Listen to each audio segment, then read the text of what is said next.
So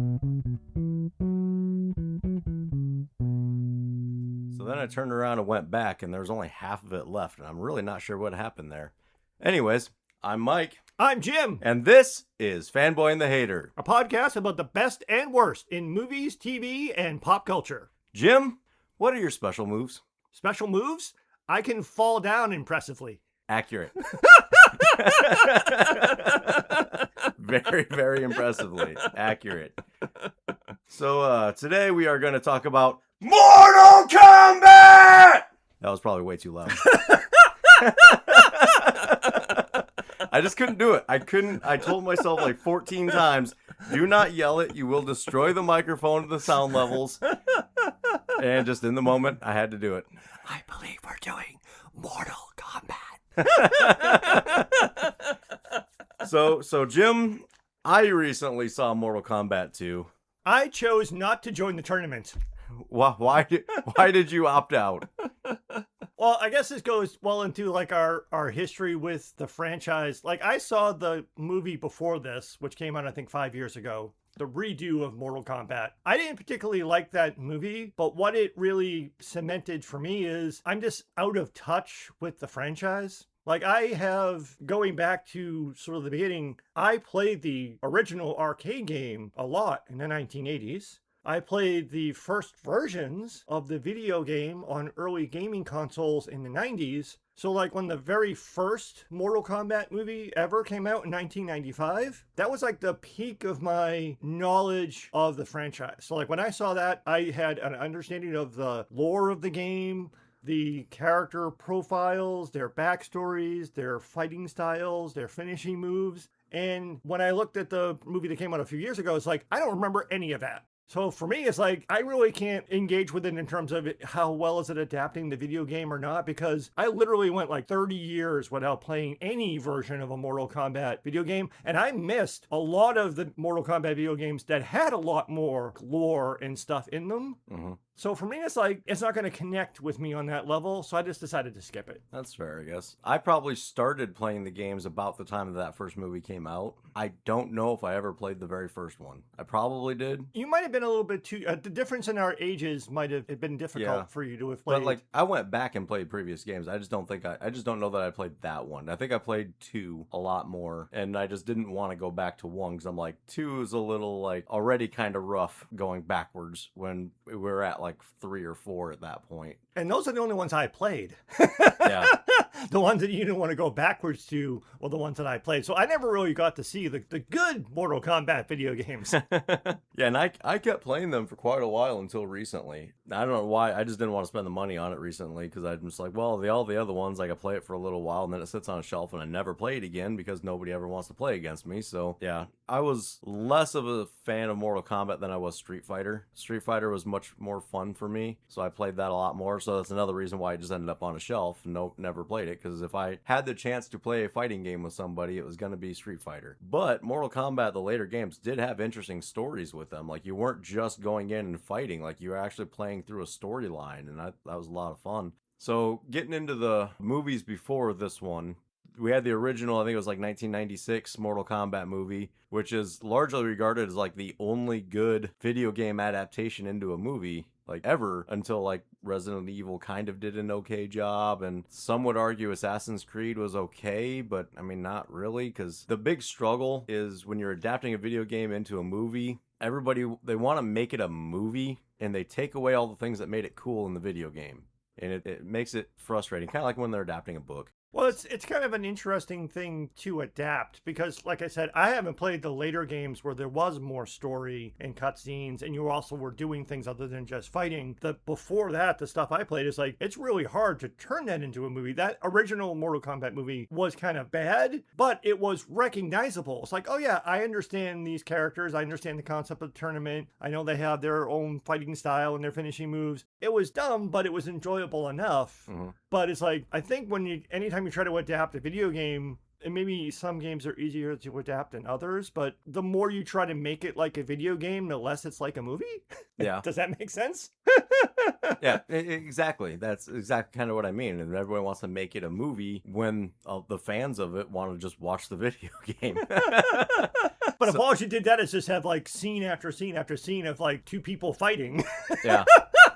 But I mean, there was the backstories and stuff that you get into, and they kind of did in that first movie. And I like how you said that, enjoyable but dumb. Yeah. And that's like, I recently went back and rewatched it again just before this to kind of compare and contrast. So I watched the first of this newer series, and then I also went back and watched the first one from 1996 or whenever it was, mid 90s. I'll just say that. And you ignored Mortal Kombat Annihilation, the sequel.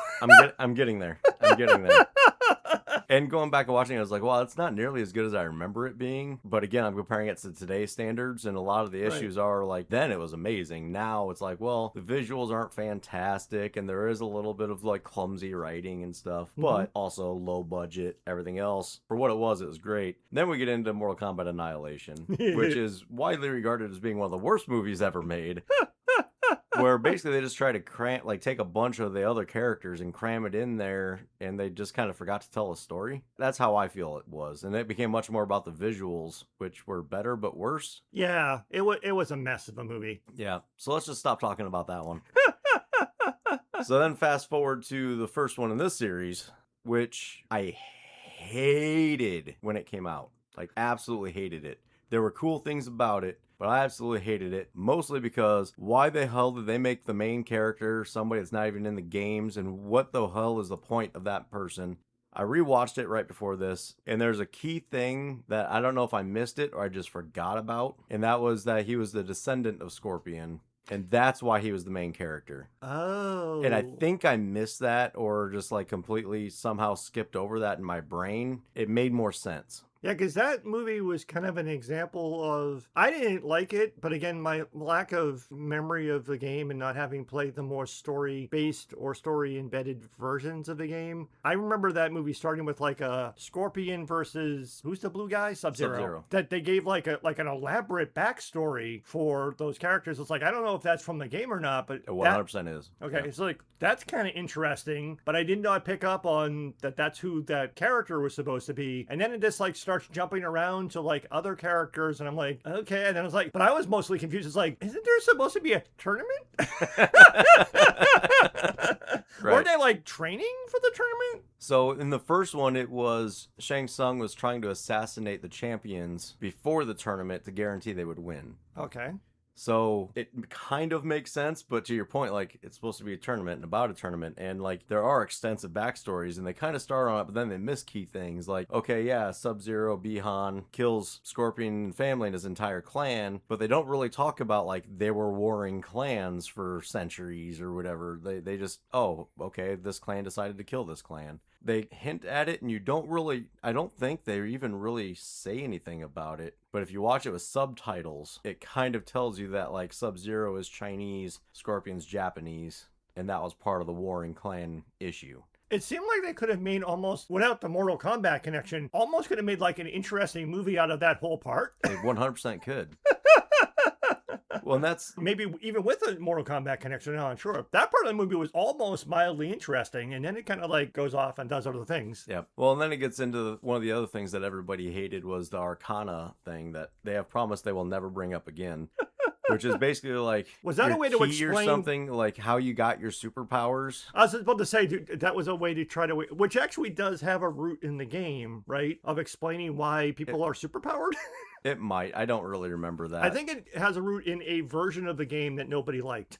Yeah, that makes sense. But then also, like, it just kind of, it made all these people that are like, oh, we're just good fighters. And all of a sudden, like, oh, if we just think about it, we can now all of a sudden have superpowers. Like, it was really weird in the way that they did that. Like, it should have been like, oh, after years and years of dedicated training, I've discovered how to do this. Oh, no, you just have to activate your key. Was that always a part of? I mean, because some of the characters from the game like do things like throw ice or throw fire. Mhm. Was that always explained as opposed to just using martial arts? What was Well, like the game's explanation for superpowers? they never, I don't know that they ever really explained it that I remember. Like Sub-Zero, like his clan, that was what they did. Like they trained on that. They could do that. He was just the best at it. Scorpion never had fire until he was killed and went to hell, and then he came back with fire powers. Kano's eye beam, it wasn't like a natural thing. It was in his prosthetic that he could do. Like there's all kinds of different things. Is Raiden a god?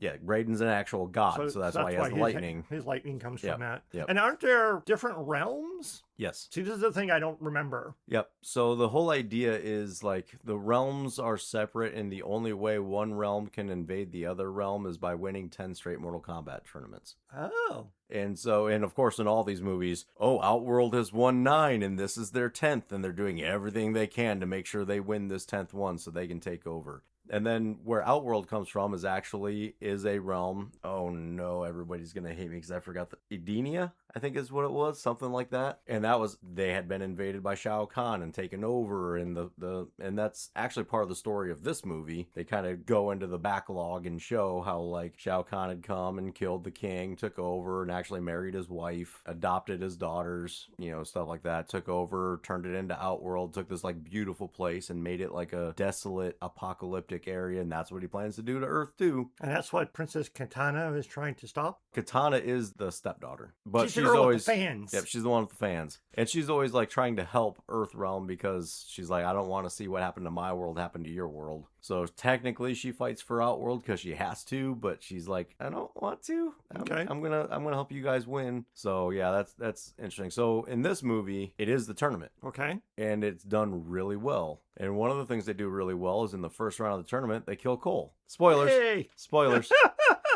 So that was a character from the first movie that no one liked. Yep. Although, like you said, it may have been implied that he was a Scorpion descendant. Okay. No, it was directly. Directly, okay. That was how he got. So to be chosen for the tournament, you had to like have this like mark, basically. And he was born with that mark. Nobody else was born with it. Like they just received it one day. He was born with it, and they're trying to figure out how, and it's because he was a descendant of Scorpion. Makes sense. Total sense. Just don't look at it. Did he get killed by Sub-Zero? I don't remember. Oh. I don't remember that part, to be honest. But they killed him pretty quickly. I just remember cheering. Oh. Yeah, they kill him quickly, and then they get into the actual like storyline and the actual tournament, and it's good. It's surprisingly good. Being, to your point, just a movie of one fight after another fight. That's all this movie really is, but they weave the story into it, and they show them, Shang Tsung like trying to cheat and trying to do different things, and all kinds of different stuff. Shao Kahn's actually in it, and he's actually fighting, and they actually show him being a badass through the whole thing. Yeah, I think Shao Kahn kills him. Pretty sure. I can't help you because I didn't see the movie. Yeah. Pretty sure. And they added characters. I mean, I haven't seen it in a long time. I don't believe Katana was in the first one. I don't think so. And then they also, obviously, they alluded to, but we didn't see him in the first one, Johnny Cage. Yep. He was I think there was an illusion that he was going to get recruited, yep. But we didn't see him in the first movie. So we see Melina in the first one, and she's killed in the first one, and then Katana in the second one. Baraka's there, Sindel is there. Like, they bring in a lot of characters. Laser Eye guy. Kano. Wasn't he killed in the first one? Yep. But it's quote unquote killed because people come back from the dead. About half of them come back. But that's part of the game, though, too. Yeah, kind of. You're like, what? You go to like the Nether world? Yep, Nether Realm. Nether Realm. Die? And they bring Quan Chi in, who is a sorcerer, who is basically like bringing them back from the Nether Realm to fight for them, more or less. Yeah, it's so much better than the first one. It's still not a great movie. I allude back to something that I haven't said in a long time. It was giant monsters fighting. They're not giant, but they're there. Okay. They bring in other characters too, like Cabal, and they actually portray them well. They show the powers well. They show Johnny Cage. Actually, they never say Arcana, but he throughout the movie, he's like, man, what? Not fair. You guys get these superpowers. And then eventually he actually does one of his. If you don't know the character, you don't realize that's what he does, but he does actually do one of his special moves. His like green power thing that he does? No, he does not do that one. It's like a shadow kick thing that he does. Okay. I don't know if it's called shadow kick or not, but basically it's a jump kick. Okay. Flies across the screen. Pew. So it's just basically, so it is the tournament and it's just fight after fight after fight, but you get the backstories of the people who are involved and there's the overarching story of what they're Yep. trying to accomplish. Yep, basically. Okay. Yep. You get a little more backstory. You get a little more. It's less made to be a movie and a little bit more like the video game. Oh. So I would actually say this is probably one of the best. It probably eclipses the 90s Mortal Kombat as being like the best adaptation. And it goes back to what I was saying before. Is you can either make it more like the video game or more like the movie. Mm-hmm. And they went in the direction of making it more like a video game, but it was still a good enough movie. Yeah. Good. Yeah, they added a lot of story elements that make it movie-ish. IMDb rating is 6.8 only. I was just about to ask whether or not it was well received. I mean, it's well received by me. I mean, video game movies in general typically don't, which we'll talk about a little bit later, typically don't get very good reviews. But this is kind of like one of the reasons, again, why I didn't go see it. Like for me, I think the best that I could have come away from this movie would be to say that it was an okay movie or an enjoyable movie. That would have been the best that it could have been for me because I don't have the connection to the lore or the story and stuff like that. 64% tomato meter, but 88% popometer. Which makes sense. Critics were harsher on it than the audience. Yeah. Which I think is probably generally going to be true of any video game movie because this goes back to the, is it a video game or a movie? The critics probably want it to be more of a movie, so their score will be lower, but the audience is probably going to see it for an enjoyable aspect. And if it's more like the video game, it will be more enjoyable. So then that's why the audience score is higher. But you went to see the movie with someone who's not a gamer. Yes. Your attraction to the movie was you have a history with the video game. So there were things about the first movie that angered you in part because it wasn't like you were expecting from the game. But you went with someone who doesn't have that background and they enjoyed it. Who knew nothing about the game at all. I made her watch the first one before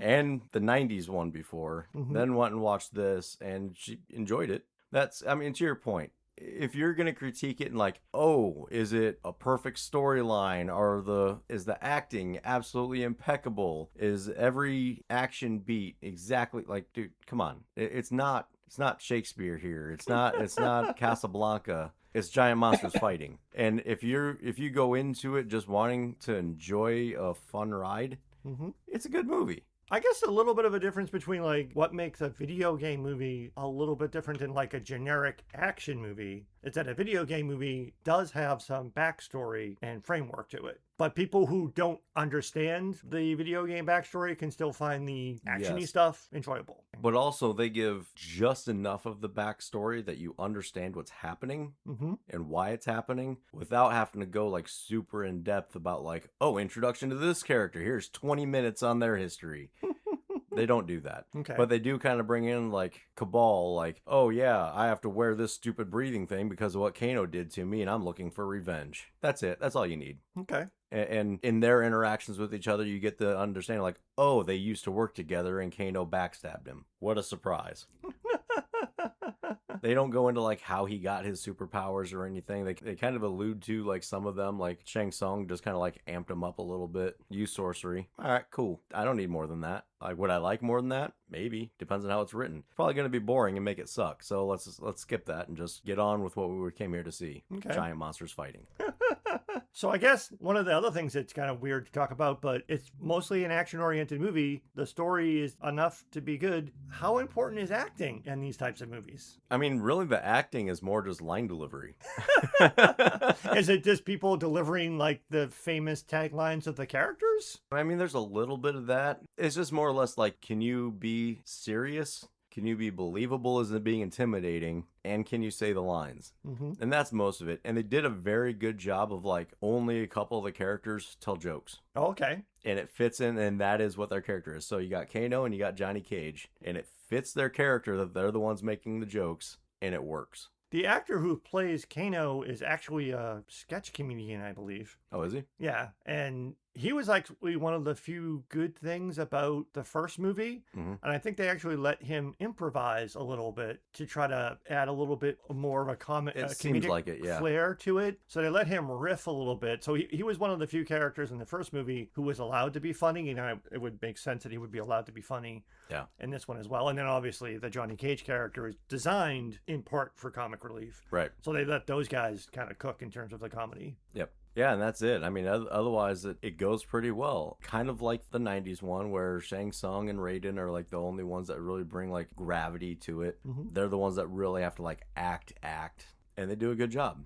Their interactions are good. They're the way everything goes. Unless I were to go into nitpicking, I Mm-hmm. don't really have anything bad to say about it, at least on first watch. I was taken back initially, and been a long time since I played the game. When I heard that Carl Urban was playing Johnny Cage, I was like, Yeah. isn't he too old to play Johnny Cage? But that's actually their point in it. So they play it as like, oh, he's old and he's still trying to. Basically, they make him Steven Seagal. Oh, okay. Where it's like, dude, you can't. Nobody's taking you seriously anymore. It doesn't look like you actually know what you're doing. Things like that. And they play that up as like, okay, yeah, you're no longer making movies. Like everybody just wants you to make more and more sequels to the things that you don't want to do anymore. People don't think you're actually doing what you're doing, et cetera, et cetera. Kind of like they do in the first one as well. But they kind of play that up, and then like they kind of make it in the whole thing. Like throughout the tournament when he's like fighting, he's like, dude, I'm just an actor. Like I'm not like I haven't really fought in a long time. I don't know what I'm doing. And then, like, at a certain point where, like, they need him to do something. I don't want to give away too much. I guess I already kind of did. But basically, they need to recruit Raka to their side. And he's, like, eventually, like, basically, like, challenges him to a fight. And he's like, dude, I don't know I can't fight this guy. I don't really know what I'm doing. He's like, I'm just an actor. And they're like, yeah, you're an actor. Go act like a fighter. And he's like, huh. And then he like does a thing where he grabs his sunglasses and puts them on. Then he starts a monologue and everything. And like, and it works. It really works. He becomes the character that you want to see. He ends up fighting and he fights the way you want to see him fight. It works. Okay. So yeah, it's like I said, I don't really have anything bad. Like again, I could nitpick the shit out of it if I really wanted to. That wasn't the lens I went into when I saw the movie. I just wanted to go enjoy it. And I did. And with other than the popcorn kind of sucked. I don't want to go to that theater. And how was the actual like martial arts? I'm assuming not the Carl Urban character, the other characters. Was it good like martial arts style fighting, or is it just like CGI and people on wires? Yes.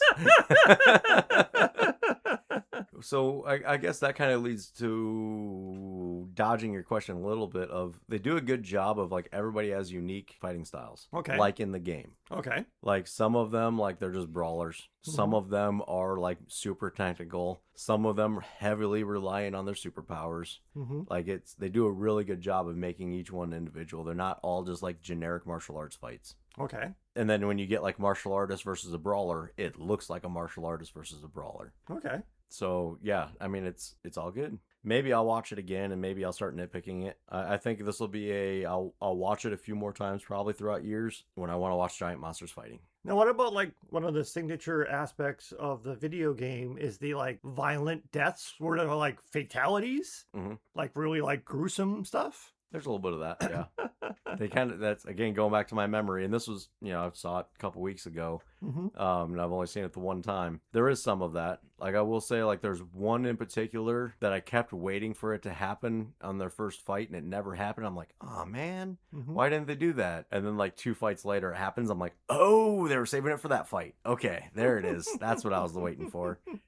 So yeah, there's definitely some of that. Okay. There is a bit more of the like using the environment, like in the games when you like uppercut them off of the bridge and then land on the spikes. That in particular, I don't remember being there, but something like that. There's a few ones of those too. Did it look like the video game? Like in terms of the fighting? Some parts. Some parts yeah. of it? Yep. They do a good job of blending it. Like, again, if you make it look exactly like the game, it's not going to be super interesting to watch as a movie. It'll seem cheap, but they blend it. They blend it well. Yep. Okay. And this has a story to it because it sets up a sequel, right? There's going to be a third movie. I mean, there kind of has to be, yeah. Because I didn't see it, so I don't care about spoilers, but aren't they going to the Nether Realm to rescue some of the people who got killed in this movie? Probably.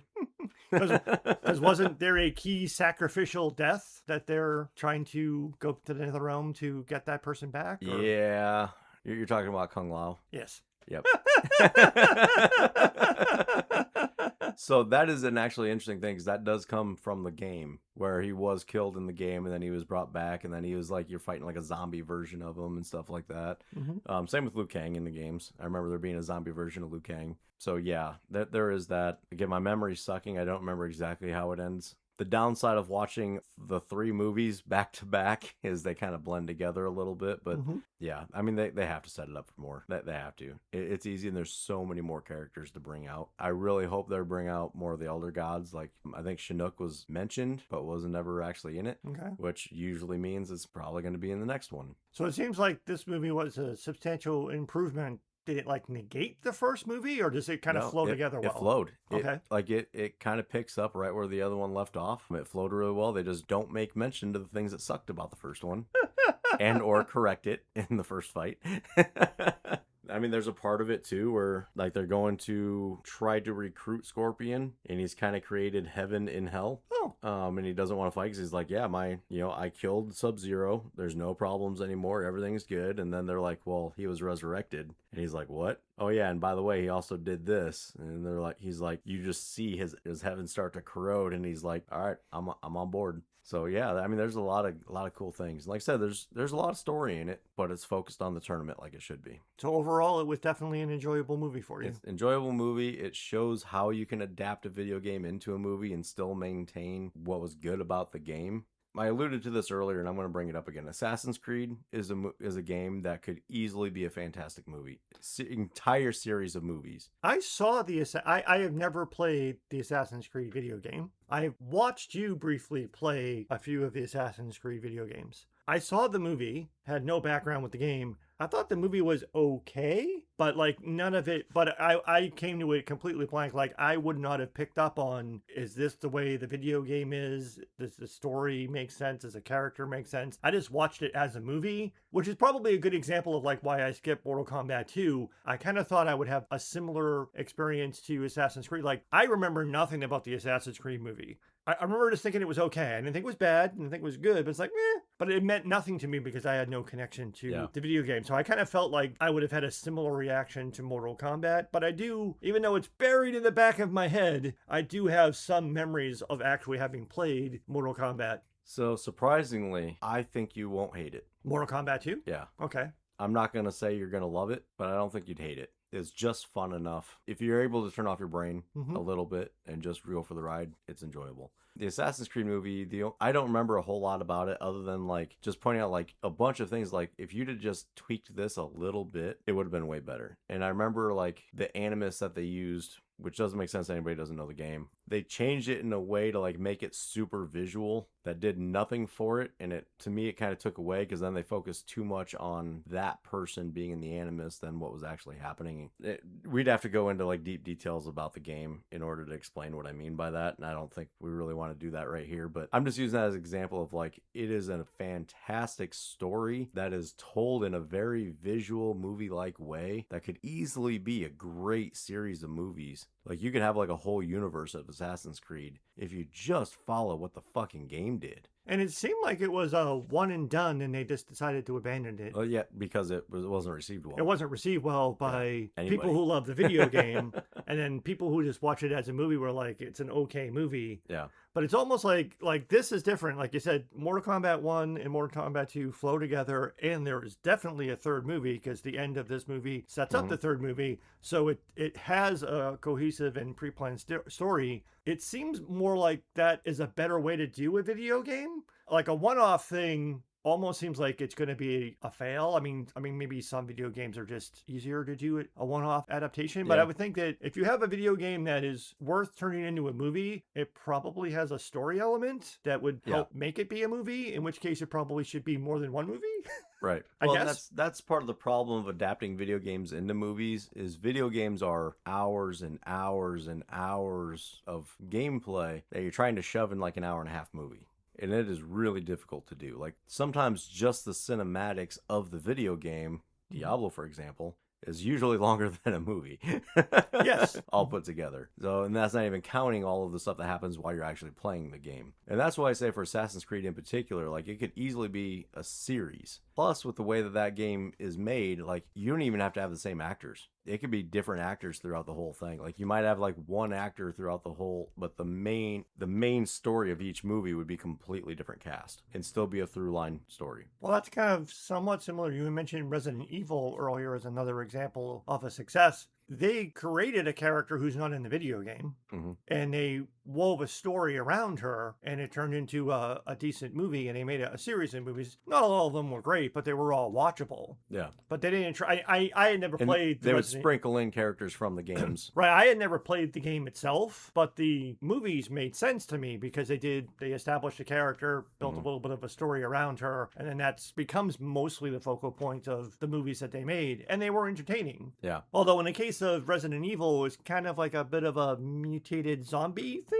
So it was also a horror genre that people could relate to, just like Mortal Kombat. It's a martial arts tournament with occasional superpowers. So it's not like completely like, oh, there's nothing for me to latch onto. Yeah. I don't mean to keep bringing it back to it, but going back to Assassin's Creed again, like what is the core idea? Because I know nothing about Assassin's Creed. The idea is the memories of your ancestors are embedded into your DNA. Okay. And so what a current person could go into they call it the animus, which would basically like awaken your memories, and you would live through your ancestors' life. Oh, and like as you're doing it, like if you're kind of like the Matrix of like, okay, you're viewing your ancestor learning how to do these things. Now you know how to do it. Okay. And so the whole idea is like they're trying to like go back and like watch the memories of the ancestors to figure out like where they hid things and whatever. So it's kind of like a conspiracy theorist thing of like the Knights Templar are trying to take over the world and the assassins are trying to stop them. And the Knights Templar are trying to use the animus in order to like go back and watch the memories of the assassins to figure out what they did and when, so that they can go recover the artifacts in order to take over. But every time you do that, like it's different ancestors throughout thousands of years. And so like one game is like ancient Egypt, and then another game is in England, and another game is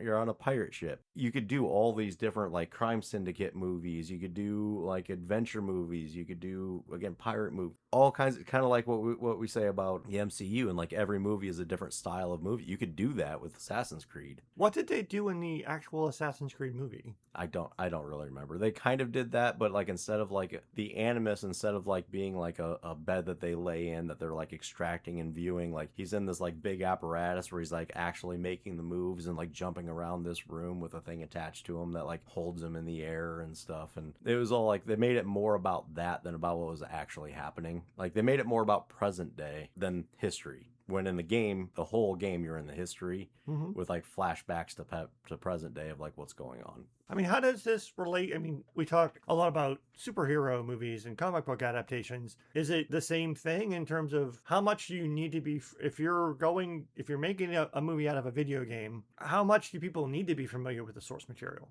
If you do it right, you don't, because I mean, the source material explains it, right? Okay. So you just explain it in the movie the same way.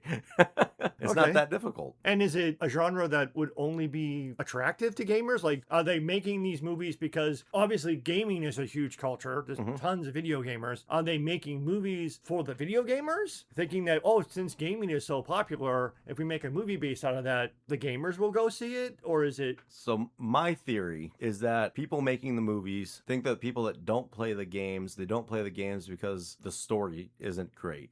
And so they need to adapt it and make it a movie that follows basic movie tropes, so that to bring the casual person in, and the gamers are going to see it because you put the name of the game on it. Versus the idea of like the reason those games became so great is because the story's fucking awesome, and people don't play those games because they just don't play games. And if you just take that story and you make a movie out of that story, guess what? People that play the games are going to love to see their story in the movie, and the people that don't play the games get to see what the story is. That makes sense. Like, I mean, because there are some video games. I mean, one of the games that we'll have talked about in the past and we'll talk about more in the future on this podcast is Diablo. And the cutscenes from the long history of Diablo, I've watched videos on YouTube that have taken like the cutscenes from all of the Diablo video games and put them together. And it's a pretty incredible story. Yeah. And that's like a 6-hour video. Exactly. To just talk about what's happened in 4.5 games. Exactly. And that's not even, I mean, some of the gameplay is alluded to, but it's just the lore behind the overall story, which is a pretty expansive thing. I mean, not all, I mean, we're talking about a game that is in the ARPG genre, so it does have a story component to it because it's a role-playing game, and maybe those are a little, and again, Mortal Kombat is a fighting game, so you're actively engaged in the game in a different way. So not all video games would lend themselves to it, but it is an interesting challenge. One of the other, I doubt that you've seen this, but this example popped into my head. You ever remember a television show called Defiance? Absolutely not. Okay. So it was a science fiction television show from a few years ago. And what they did, and this was an experiment, they developed a video game for the television show and they launched them both at the same time. So while you were watching the television show, you could play the video game based on it. It was a science fiction show based on aliens invaded, survivors from an alien apocalypse come to Earth, and they basically terraform Earth to turn it into an environment that they could exist in. So there were multiple alien races and then human survivors who then all had to coexist after the war that ended, where we basically had sort of a stalemate and humans and all these alien races had to coexist on the planet. So the show focused on one group of humans and aliens working together, but then the video game was able to put you in that world and you were able to play it side by side. It was a mild success on both fronts. Neither the television series was really good and the video game wasn't really good, but it was an interesting experiment that they did, because instead of, it wasn't that there was a video game and they created a television show based on it. They created a multimedia experience where they were both created to be launched at the same time. Neat. I'll give another example here too. So there was, similar to Mortal Kombat, going back to Street Fighter. Street Fighter game had a terrible movie. Yes. Terrible. Terrible movie. Like, I can't emphasize terrible enough. But it's also had multiple anime series that are really good, that are long. They follow the game, but they also have their own story.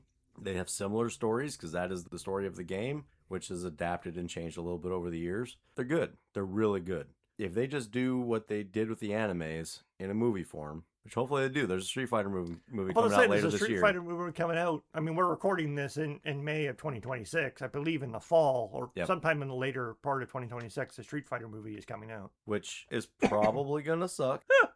But maybe not. Is that based more on the video game or the anime or both? You don't know. I don't know. Okay. This is me dodging spoilers again, trying to anyway, as I'm giving out spoilers left and right. You should know by now. Spoilers are happening. Yeah. In this. I wouldn't expect anybody to listen to this if they haven't already seen it or don't care. Right. And now, and again, this is another, just because of the things that we've talked about a lot on this podcast. Star Wars has had lots of video games made over the years. And we've seen recently that some things that originated in Star Wars video games have crossed the threshold. I mean, they haven't like made a movie based on a Star Wars video game, but elements,